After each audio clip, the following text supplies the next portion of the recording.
সময় সম্পর্কে আল্লাহ সুবহানাহু তাআলা বলেন, ওয়াল আসর ইন্নাল ইনসানা লাফি খুসর। শপথ সময়ের, নিশ্চয় সকল মানুষ ক্ষতির মধ্যে নিমজ্জিত। আর আমি বলি, শপথ সময়ের, নিশ্চয় সকল মানুষ সময় নষ্ট করে। আবারও শোনেন, ওয়াল আসর, শপথ সময়ের, ইন্নাল ইনসানা লাফি খুসর, সকল মানুষ ক্ষতির মধ্যে নিমজ্জিত। বাস্তবতা হচ্ছে শপথ সময়ের, নিশ্চয় সকল মানুষ সময় নষ্ট করে, এই জন্যই তো ক্ষতির মধ্যে নিমজ্জিত। তো আমরা কি পরিমাণ সময় নষ্ট করি? আল্লাহ সুবহানাহু ওয়া তাআলা পবিত্র কোরআন মাজিদে বলছেন, কাআন্নাহুম ইয়াওমা ইয়ারাউনাহা লাম ইয়ালবাসু ইল্লা আশিয়াতান আও দুহাহা।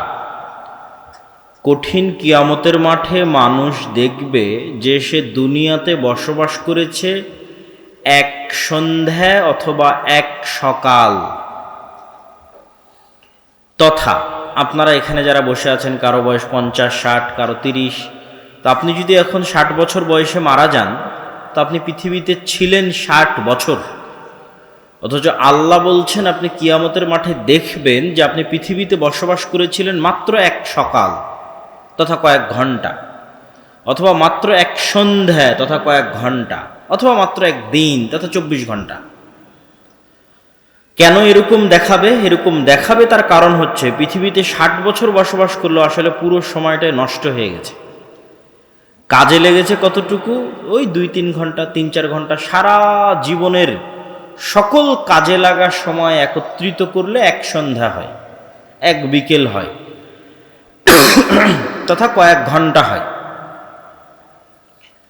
তো এই জন্য কিয়ামতের মাঠে আপনি দেখবেন আপনি পৃথিবীতে বসবাস করেছেন কয়েক ঘন্টা।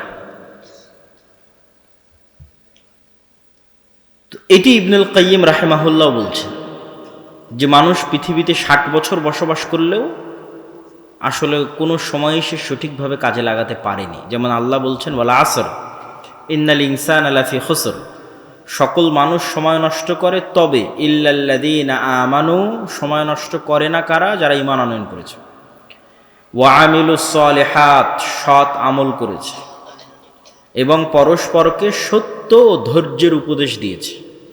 এই মানুষগুলোর সময় নষ্ট হয়নি। তো এখন আপনি বলবেন, তাহলে কি ঈমান ছাড়া, ইবাদত ছাড়া আমরা যা কাজ করি, কৃষিকাজ, ব্যবসায়িক কাজ, অফিসিয়াল কাজ, সবই কি সময় নষ্ট? না।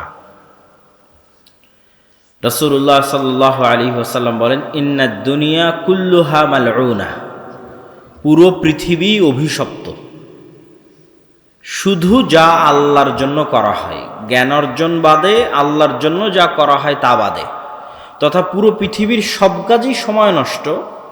ওই কাজটুকুই সময় নষ্ট নয় যা আল্লাহর জন্য করা হয়। তো কৃষিকাজও আল্লাহর জন্য করা সম্ভব, ব্যবসায়িক কাজও আল্লাহর জন্য করা সম্ভব, চাকরি বাকরিও আল্লাহর জন্য করা সম্ভব, যদি মানুষ নিয়াত বিশুদ্ধ করে নেয়, তাহলে ওই সব সময়গুলো তখন কাজে লাগবে। আর যদি সেভাবে নিয়াত বিশুদ্ধ না করে, তাহলে কোনো সময়ই আসলে কাজে লাগতেছে না। দিনে রাতে 24 ঘন্টা মিলে পুরো সময়টা আমরা নষ্ট করতেছি। রাসূলুল্লাহ সাল্লাল্লাহু আলাইহি ওয়াসাল্লাম বলেন, নি'মাতান মাগবুনুন ফীহিমা কাসীরুম মিনান নাস, আল্লাহর দেওয়া দুটো নিয়ামত সবচেয়ে অবহেলা করে মানুষ। এক, যখন স্বাস্থ্য ভালো থাকে, স্বাস্থ্যের দাম দেয় না, বিড়ি, সিগারেট, মদ, গাঞ্জা, ইয়াবা এগুলো সেবন করে স্বাস্থ্যকে ধ্বংস করে ফেলে।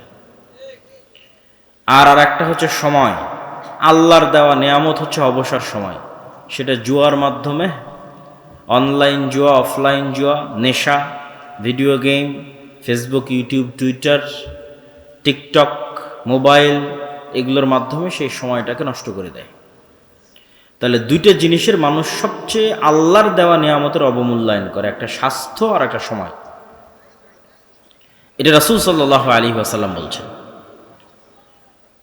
তো এই স্বাস্থ্য এবং এই সময় এত গুরুত্বপূর্ণ কেন? কেননা আমরা পৃথিবীতে, আপনারা এখানে কেউ দিনাজপুরেও বসবাস করছেন না, এখন জামিয়া সালাফিয়াতেও বসবাস করছেন না।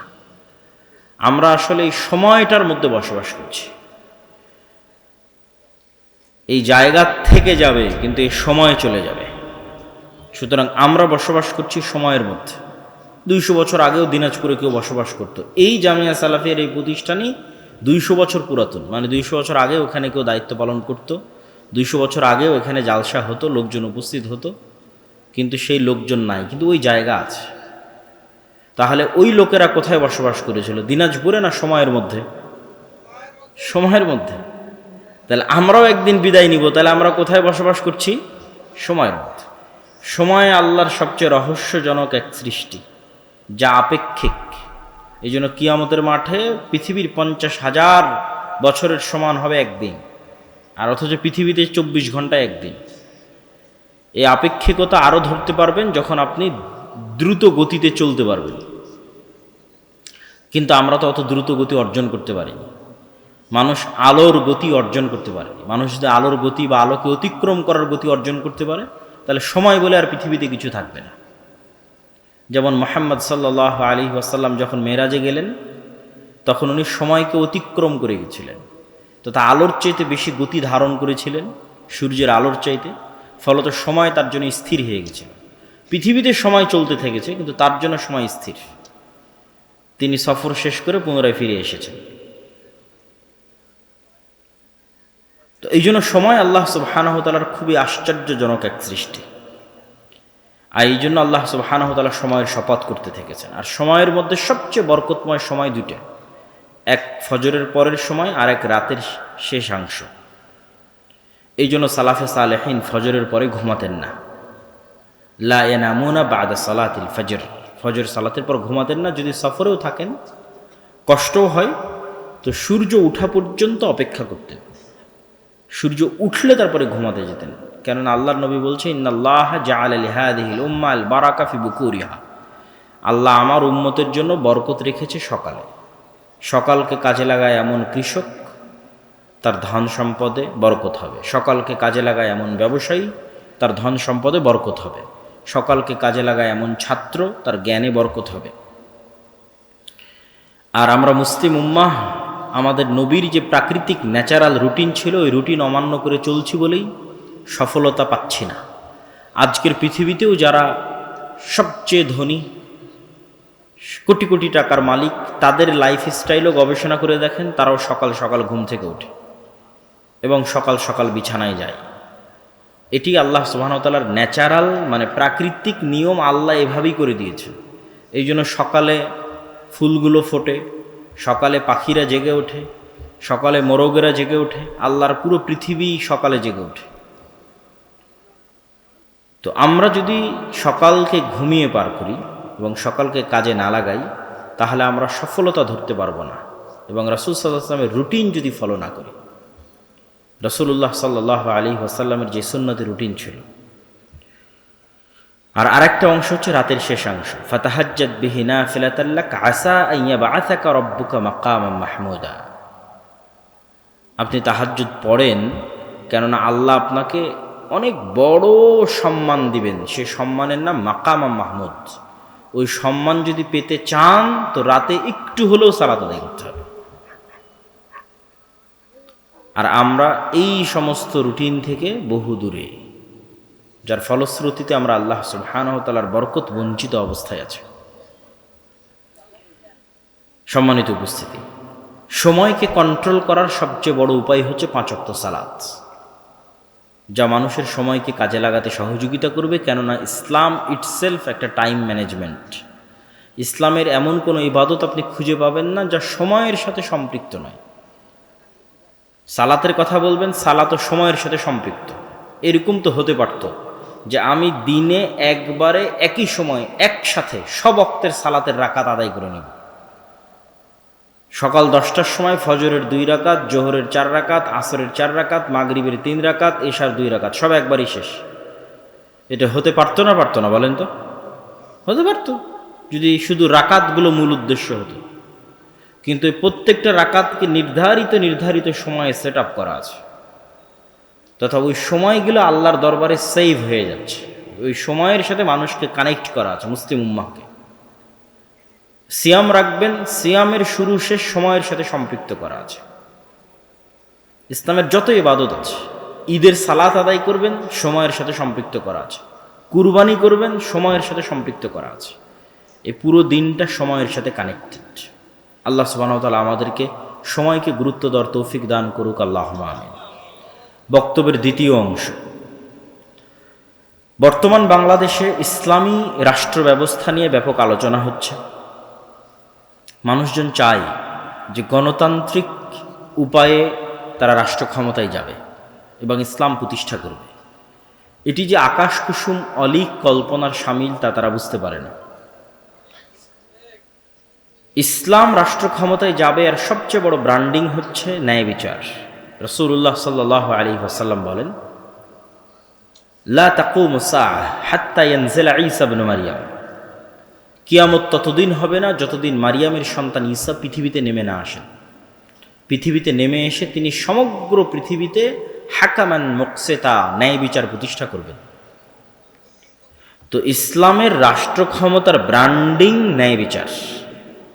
তো ঈসা আলাইহিস সালাতু ওয়াস সালাম নিজে ন্যায়পরায়ণ না হলে উনি কি ন্যায় বিচার প্রতিষ্ঠা করতে পারবেন? কথা বলেন না যে পারবেন, পারবেন না। ওনার নিজের মধ্যে আগে ন্যায়পরায়ণতা থাকতে হবে। আমরা মুসলমানেরা যদি বলি আমার রাষ্ট্র ক্ষমতা ইসলাম লাগবে, তো রাষ্ট্র ক্ষমতার ব্র্যান্ডিং তো ন্যায় বিচার। তো আমার নিজের মধ্যে যদি ন্যায়পরায়ণতা না থাকে, আমি কি রাষ্ট্র ক্ষমতা ইসলাম প্রতিষ্ঠার যোগ্য বলে বিবেচিত হব? হব না। আপনাদের উত্তরাঞ্চলের মানুষ নিজেদের বোনকে বা ফুফুকে বাবা এবং দাদার সম্পত্তিতে ভাগ দেওয়াতে সবচেয়ে কার্পণ্য করে এবং বোনের সাথে এই মর্মেই সম্পর্ক রক্ষা করে যে সে বাপের বাড়িতে আসতে থাকবে, যেতে থাকবে, এই শর্তে বোনের সম্পত্তি ভাই ভোগ করে। তাহলে আমি আমার বোনের সম্পত্তি বন্টনে ন্যায় করতে পারিনি। আমার ফ্যামিলির মধ্যে আমার বোনকে ন্যায়ের ভিত্তিতে তার বাবার সম্পত্তি দিতে পারিনি। তাহলে আমার মতো ব্যক্তিকে যদি রাষ্ট্র ক্ষমতা দেওয়া হয়, আমি রাষ্ট্র ক্ষমতা পেলে আমি তো গত 16 বছরের চাইতে বেশি দুর্নীতি করব। কেননা আমি তো আমার বোনের সাথে ন্যায় প্রতিষ্ঠা করতে পারিনি, 16 কোটি মানুষের সাথে কিভাবে ন্যায় প্রতিষ্ঠা করব? ঠিক আপনাদের উত্তরাঞ্চলে যৌতুকের ভিত্তিতে বিবাহের প্রচলন সবচেয়ে বেশি। ডিমান্ড ছাড়া বিবাহ হয় না। তো ডিমান্ড যখন নেওয়া হচ্ছে তখন ওই মেয়ে এবং মেয়ের পরিবারের উপর জুলুম করা হচ্ছে। তাহলে যেই স্বামী বা যেই যুবক তার শ্বশুরের সম্পত্তি থেকে মোটর সাইকেল নেওয়া, ফ্রিজ নেওয়া, এসি নেওয়া, খাট নেওয়ার লোভ সামলাতে পারেনি, ওকে রাষ্ট্রের দায়িত্ব দিয়ে দিলে ব্যাংক যে গত 16 বছর যা লুটতরাজ হয়েছে তার চেয়ে বেশি হবে না, এর কোনো গ্যারেন্টি আছে? কোনো গ্যারেন্টি নেই। তেন ওর শ্বশুরের সম্পত্তির প্রতি সে লোভ সামলাতে পারেনি। তাহলে রাষ্ট্রের দায়িত্ব দিলে সে পারবে? সে এর চাইতে বেশি চুরি করবে।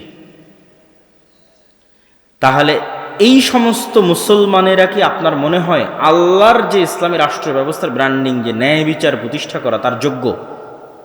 আপনার কি মনে হয় তার যোগ্য? তার যোগ্য না। একই অবস্থা ইসলামী দল, ইসলামী সংগঠন, ইসলামী মাদ্রাসা, ইসলামী মসজিদ, ইসলামী ফাউন্ডেশন, সব জায়গায় সকল ক্ষেত্রে ইসলাম আছে, বাহ্যিক রিচুয়ালস, আনুষ্ঠানিকতা, সালাত, সিয়াম, হজ, যাকাত, নাই কি ন্যায়। মাদ্রাসায় সমস্যা কেন? ন্যায়ের অভাব। ইসলামী দলের আমির ওই কর্মীকেই পদায়ন করেছে যে বেশি চামচামি করে, আর ওকে বের করে দিয়েছে যে বেশি পরিশ্রম করে। তো এইভাবে প্রত্যেকটা সেক্টরে আপনি তাবলিগ জামাতের যে গ্রুপিং আছে সেখানে যান, ঢোকেন, ঢুকলে দেখবেন বাহির থেকে মনে হবে অনেক আদর্শিক দ্বন্দ্ব। আদর্শিক দ্বন্দ্ব বলে কিছু নাই, আসলে ন্যায় রক্ষা হয়নি। হয় যিনি আমির উনি রক্ষা করতে পারেনি, না হয় যারা মামুর তারা রক্ষা করতে পারেনি। তো যারা নিজ নিজ সেক্টরে ন্যায় প্রতিষ্ঠা করতে পারছে না, সে রাষ্ট্রে ন্যায় প্রতিষ্ঠা করতে পারবে? পারবে না। যে নিজের দলে, নিজের মাদ্রাসায়, নিজের মসজিদে ন্যায় প্রতিষ্ঠা করতে পারেনি, ও রাষ্ট্রে ন্যায় প্রতিষ্ঠা করার অযোগ্য। ফলত আল্লাহর দৃষ্টিতে যে ইসলামী রাষ্ট্র, সেটার সে যোগ্য নয়।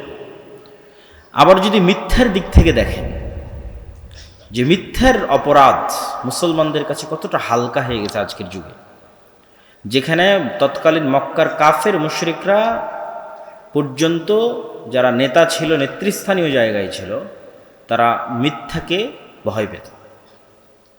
আবু তালেব কাফের মুশরিক, মূর্তি পূজক। কিন্তু আবু তালেব আল্লাহর নবীর চাচা কোনোদিন মিথ্যা বলেছে এটা প্রমাণ করা খুব কঠিন আছে। আবু তালেব তার জবানের দাম রক্ষা করার জন্য 3 বছর তার ভাতিজা মুহাম্মদ সাল্লাল্লাহু আলাইহি ওয়াসাল্লামের সাথে শিয়াবে আবি তালেবে না খেয়ে বয়কট অবস্থায় জীবনযাপন করেছে, শুধু মুখের কথা রক্ষা করার জন্য। আবু সুফিয়ান যখন কাফের মুশরিক, বাদশাহ হিরাক্লিয়াস, রোমান এম্পায়ার বাদশাহ হিরাক্লিয়াসের দরবারে তার চিরশত্রু মুহাম্মদ সাল্লাল্লাহু আলাইহি ওয়াসাল্লাম সম্পর্কে মিথ্যা বলেনি। চাইলে বলতে পারতো, কোনো ক্যামেরা, মোবাইল, লাইভ রেকর্ডার কিচ্ছু ছিল না, কিন্তু বলেনি। কিন্তু আপনি এখন বাংলাদেশের কোনো এক রাজনৈতিক দলের নেতাকে আর এক রাজনৈতিক দলের নেতা সম্পর্কে জিজ্ঞেস করেন, যা বলবে সব মিথ্যা। কেননা এই গণতান্ত্রিক রাজনীতিটা টিকেই আছে কিসের উপর? মিথ্যার উপর টিকে আছে। তাহলে এরকম মিথ্যুক মানুষেরা ইসলামী রাষ্ট্রের নেতৃত্ব দেওয়ার যোগ্য বলে বিবেচিত হবে? কখনোই না।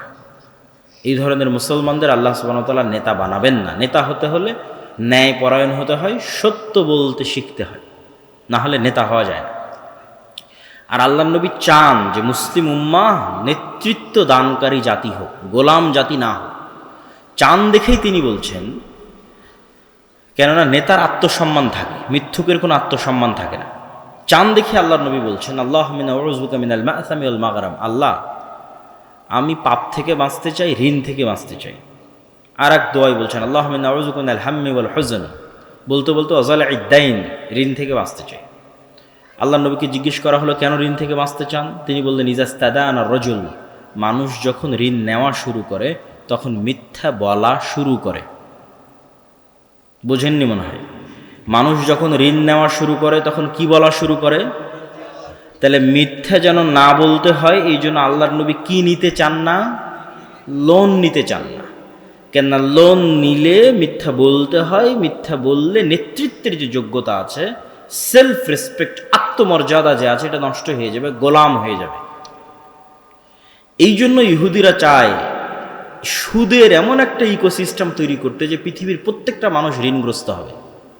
তো প্রত্যেকটা মানুষ ঋণগ্রস্ত হলে প্রত্যেকটা মানুষ মিথ্যুক হবে। তো প্রত্যেকটা মানুষ মিথ্যুক মানে প্রত্যেকটা মানুষ চামার, মানে গ্রামের 3rd পারসন যার কোনো সেলফ রেসপেক্ট নাই, তাহলে ও জীবনে কোনোদিন নেতা হতে পারবে না। ওর নেতৃত্বের যোগ্যতা ওখানেই শেষ হয়ে গেছে। আপনি দেখেন আপনার গ্রামগঞ্জ আশেপাশ কোথায় সুদভিত্তিক, কিস্তির ভিত্তিতে মুসলমানেরা লোন নিচ্ছে না? গ্রামে গঞ্জে ঘরে ঘরে সবাই ঋণী এবং সবাই মিথ্যুক। আল্লাহর নবী যেহেতু বলেছেন সেহেতু সত্য। আপনিও বাছাই করে দেখতে পারেন, যতজন কিস্তির ভিত্তিতে লোন নিচ্ছে তারা সবাই মিথ্যার আশ্রয় নিচ্ছে না? সে নিজে মিথ্যা বলতেছে, তার স্ত্রীকে মিথ্যা বলাচ্ছে, তার সন্তান সন্ততিকে মিথ্যা বলাচ্ছে। তাহলে পুরো একটা মিথ্যুক পরিবার থেকে নেতার জন্ম হতে পারে? ইসলামের নেতৃত্ব দিবে ওই নেতার জন্ম হবে না। তারেক বিন জিয়াদ, মোহাম্মদ বিন কাসেম, ওমর ইবনুল খাত্তাব, খালিদ ইবনুল ওয়ালিদ, এদের জন্ম হবে না, গোলামের জন্ম হবে। সম্মানিত উপস্থিতি, তাহলে ইসলামী রাষ্ট্র প্রতিষ্ঠা করতে হলে আগে আপনাকে সেই যোগ্যতা অর্জন করতে হবে যে আপনি নেতৃত্ব দিবেন। মুসলমানদেরকে নেতৃত্ব দেওয়ার যোগ্যতা অর্জন করতে হবে। তো মুসলমানদের নেতৃত্ব দেওয়ার যোগ্যতা অর্জন করার জন্য বেসিক মূলনীতি যা আল্লাহ সব নবীকে দিয়েছেন, সব নবীকে যে গুণের উপর জন্ম দিয়েছেন, একটা ন্যায় প্রতিষ্ঠা করতে পারা আর একটা সত্য বলতে পারা, মিথ্যার সাথে কোনো আপোষকামিতা না থাকা। 3 নাম্বার যে বিষয়টা আমাদের লাগবে সেটা হচ্ছে আমাদের নিজেদের দিনের উপর ফুল কনফিডেন্স থাকতে হবে। আমাদের দিনের উপর আমাদের আত্মবিশ্বাস নাই। আজকের ভারত 47 সালে সেকুলারিজমের উপর প্রতিষ্ঠিত হয়েছিল, আর আজকে সে ভারত দাঁড়িয়ে আছে হিন্দুত্ববাদের উপর। আর বাংলাদেশের মানুষ ভারতের মানুষকে নিয়ে ট্রল করতেছে যে তারা গোমূত্র পান করে, তাদের টয়লেট নাই, অমুক তুমুক। তো টয়লেট নাই, গোমূত্র পান করে, ঠিক আছে, কিন্তু তার বিশ্বাস ভ্রান্ত হলেও ওই বিশ্বাসকে রাষ্ট্রে প্রতিষ্ঠা করার মতো হিম্মত আছে। আর তুমি কত বড় গোলামের গোলাম যে আল্লাহর নবীর একটা সুন্নাত না তোমার ব্যক্তি জীবনে, না পরিবারে, না সমাজে, না রাষ্ট্রে তুমি প্রতিষ্ঠা করতে পেরেছ। বরং হীনম্মন্যতায় ভোগো, নিজের নবীর দিন নিয়ে, নিজের নবীর সুন্নাত নিয়ে হীনম্মন্যতায় ভোগো। না জানি কি সন্ত্রাসী বলে, না জানি কি জঙ্গি বলে। তাহলে এরকম হীনম্মন্য জাতি কখনো নেতা হতে পারবে না, এরকম হীনম্মন্য জাতি কখনো মুক্তি পেতে পারবে না। আপনাকে যেমন বাংলাদেশের একটা রাজনৈতিক দল দেখলাম বলতেছে যে আমি ভারতকে আশ্বস্ত করেছি যে মৌলবাদীদের ঠিকানা বাংলাদেশে হবে না। তো কত বড় গোলামির রাজনীতি! কত বড় গোলামের রাজনীতি। ভারত আশ্বস্ত করবে বাংলাদেশকে যে ভারত থেকে বাংলাদেশের বিরুদ্ধে কোনো অপপ্রচার চালানো হবে না, এর নাম স্বাধীনতা। সেখানে কত বড় গোলাম হলে বলে যে আমরা ভারতকে আশ্বস্ত করেছি। তো এই গোলামিটা আমাদের রক্তের মধ্যে ঢুকে গেছে এবং মিথ্যা বলতে বলতে আমরা এই গোলামি বহন করছি এবং নিজের দিনের উপর কোনো কনফিডেন্স নাই। নিজেকে কত বড় ধর্মবিদ্বেষী প্রমাণ করতে পারে, নিজেকে কত বড় কোরআন বিমুখ প্রমাণ করতে পারে, কত বড় হাদিস বিমুখ প্রমাণ করতে পারে, কত বড় সেকুলার প্রমাণ করতে পারে, এগুলোই হয়ে গেছে মুসলমানদের রাজনীতির ভিত্তি। এটা হচ্ছে গোলামির পরিণতি এবং গোলামির চিহ্ন। তো আমাদেরকে এই গোলামির চরিত্র থেকে, গোলামির স্বভাব থেকে বের হয়ে নিজের দিনের উপর কট্টর হতে হবে, অটল হতে হবে। সারা পৃথিবী ডানপন্থার দিকে যাচ্ছে, আপনি গেলে সমস্যা কী? আপনার পাশের দেশ কট্টর ডানপন্থী হিন্দু, তারপরে আরেকটু দূরে গেলে ইসরায়েল কট্টর ডানপন্থী হিন্দু, সমস্যা কি? ইসরায়েল তো কাউকে পরোয়া করছে না, সে তো কট্টর ডানপন্থী ইহুদি। এখন আমেরিকাও কট্টর ডানপন্থার দিকে যাচ্ছে, সিলেবাসের মধ্যে বাইবেল অন্তর্ভুক্ত হয়ে যাচ্ছে, LGBTQ নিষিদ্ধ হয়ে যাচ্ছে, লিঙ্গ মাত্র দুইটা, মেল এবং ফিমেল, পুরুষ লিঙ্গ এবং স্ত্রীলিঙ্গ। তো সবাই যদি কট্টর ডানপন্থার দিকে যায়, মুসলমানেরা গেলে সমস্যা কি? কিন্তু মুসলমানদের এই হীনম্মন্যতার কারণে, এই মিথ্যার কারণে এবং এই অন্যায় পরায়ণতার কারণে আজকে মুসলমানেরা পিছিয়ে আছে। তাদেরকে আগে তাদের এই চারিত্রিক গুণাবলীগুলো ঠিক করতে হবে। আর সর্বশেষ যেটি কথা, সেটি হচ্ছে যত কুফরি তন্ত্রমন্ত্র আছে, এই কুফরি তন্ত্রমন্ত্র দিয়ে পূর্ণাঙ্গ ইসলাম প্রতিষ্ঠা করা কখনোই সম্ভব নয়। কুফরি তন্ত্রমন্ত্র দিয়ে পূর্ণাঙ্গ ইসলাম প্রতিষ্ঠা করা কখনোই সম্ভব নয়। আপনি বিকৃত ইসলাম প্রতিষ্ঠা করতে পারেন, অপূর্ণাঙ্গ ইসলাম প্রতিষ্ঠা করতে পারেন, মন্দের ভালো বলতে পারেন, কিন্তু পূর্ণাঙ্গ ইসলাম অসম্ভব। পূর্ণাঙ্গ ইসলাম প্রতিষ্ঠা করতে হলে পূর্ণাঙ্গ বিপ্লব লাগবে, যাই পুরো সিস্টেমকে সম্পূর্ণরূপে পরিবর্তন করে দিবে। এবং সেটার জন্য একদল তরুণকে এগিয়ে আসতে হবে, যারা হবে ন্যায় পরায়ণ, যারা হবে সত্যবাদী, যারা হবে নিজের দিনের উপর আপোষহীন কট্টর, এবং যারা এই সমস্ত কুফরি তন্ত্রমন্ত্র থেকে নিজেদেরকে মুক্ত ঘোষণা করবে, যেমনভাবে ইব্রাহিম আলাইহিসসালাম নিজেকে শিরক থেকে মুক্ত ঘোষণা করেছিলেন। ইন্নী বারীউম মিম্মা তুশরিকুন, হে আমার জাতি, তোমরা যে শিরক করো এটা থেকে আমি মুক্ত।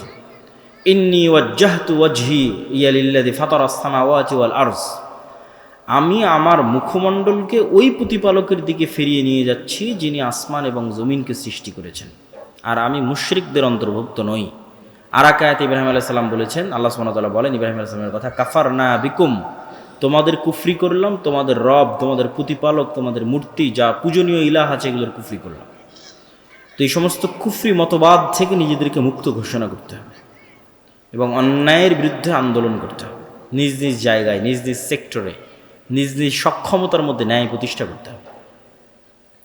তথা আপনাদের দাওয়াতি কাজের অংশ শুধু সালাত, শুধু সিয়াম, এটি না, এটি হয়েও, মানে এটির পাশাপাশি আপনাদের দাওয়াতি কাজের অংশ সালাত, সিয়াম, আকীদা যেমন হবে, তার পাশাপাশি দাওয়াতি কাজের একটা অংশ হবে আল আমরু বিল মারুফ ওয়ান নাহি আনিল মুনকার, তথা অন্যায়ের প্রতিবাদ করা, অন্যায়কে দমানো।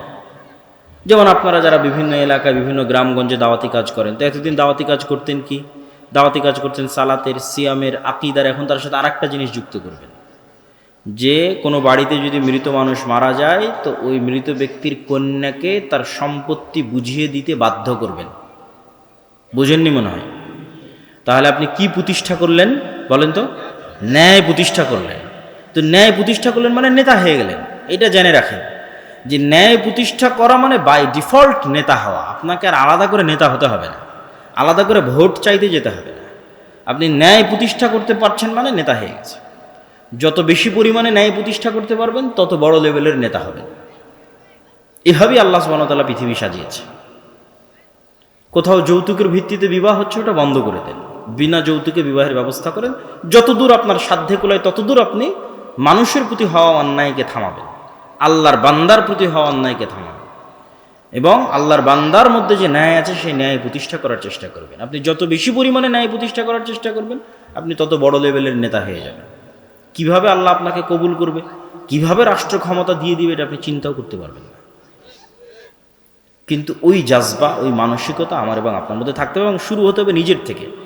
নিজের ঘরে, নিজের স্ত্রী, নিজের পুত্র, আপনার স্ত্রীর সাথে আপনি ন্যায় করতে পেরেছেন কিনা, আপনার সন্তান সন্ততির মধ্যে ন্যায় প্রতিষ্ঠা করতে পেরেছেন কিনা?